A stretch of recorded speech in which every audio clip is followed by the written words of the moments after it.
बिस्मिल्लाहिर्रहमानिर्रहीम, अस्सलाम वालेकुम। Welcome to cooking inside the kitchen. और आज किचन में हम आपके साथ शेयर करेंगे चॉकलेट सॉस, जो कि आप बगैर चॉकलेट के तैयार करेंगे अपने घर में और बहुत सी आइटम्स में यूज़ करेंगे बेकिंग की। तो चलते हैं, सबसे पहले आज हम आपके साथ शेयर करेंगे चॉकलेट सॉस की रेसिपी। सबसे पहले हम लेंगे एक पैन और इस पैन में हम ऐड कर देंगे कास्टिंग शुगर। आप नॉर्मल शुगर भी ले सकते हैं, यानी पिसी हुई शुगर है ये। हाफ कप ही इसके अंदर जाएगा कोको पाउडर।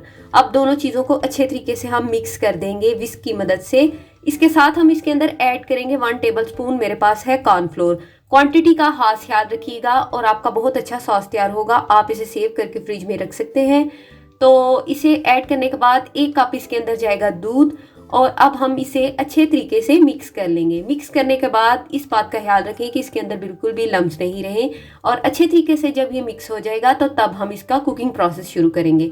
बहुत ही झटपट से और जल्दी से बनने वाला ये सॉस है।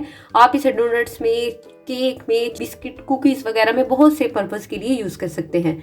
तो 1 कप पूरा आपने इसके अंदर फुल फैट दूध जो है वो उसे मिक्स कर लेना है। अब हम चलते हैं इसके कुकिंग प्रोसेस की तरफ। लो मीडियम फ्लेम पे आपने इसे कुक करना है और विस्क करते रहे ताकि इसके अंदर गुठलियां यानी लम्स नहीं पैदा हों। तो जैसे आप ये देख रहे हैं, ये तकरीबन 2 से 3 मिनट बाद का व्यू है। इसके अंदर हल्की सी थिकनेस आना शुरू हो गई है और आपने विस्क को सिर्फ हिलाते रहना है। और अब आप जैसे देख रहे हैं, बहुत ही थिक सा हमारे पास सॉस तैयार हो चुका है और मज़े का ये सॉस है। इसमें बिल्कुल भी कोई गुठली नहीं, क्योंकि हमने विस्क को अच्छे तरीके से हिलाते रहे हैं। तो आप इसे 4 से 5 मिनट में आराम से तैयार कर सकते हैं और तैयार करने के बाद ठंडा करें और एक जार में सेव करके रख सकते हैं। तो जैसे आप देखें, स्मूथ सा मेरे पास ये सॉस तैयार है। बिल्कुल एंड पे हम इसके अंदर ऐड करेंगे 2 टेबलस्पून बटर, ताकि इसमें अच्छी सी शाइन भी रहे और अच्छा सा टेस्ट भी आए आपको चॉकलेट का। यकीनन आप भी इसे ट्राई करेंगे तो ज़रूर पसंद करेंगे। बहुत ही अच्छा सॉस है। आप चॉकलेट में और इस सॉस में कोई फ़र्क महसूस नहीं करेंगे।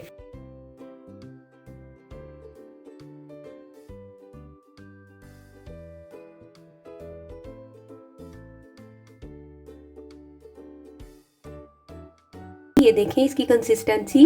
तो ये तकरीबन सारा प्रोसेस 7 से 8 मिनट लेगा कुकिंग का। अब हम इसे निकालेंगे एक बाउल में और आपको सर्व करके दिखाएंगे।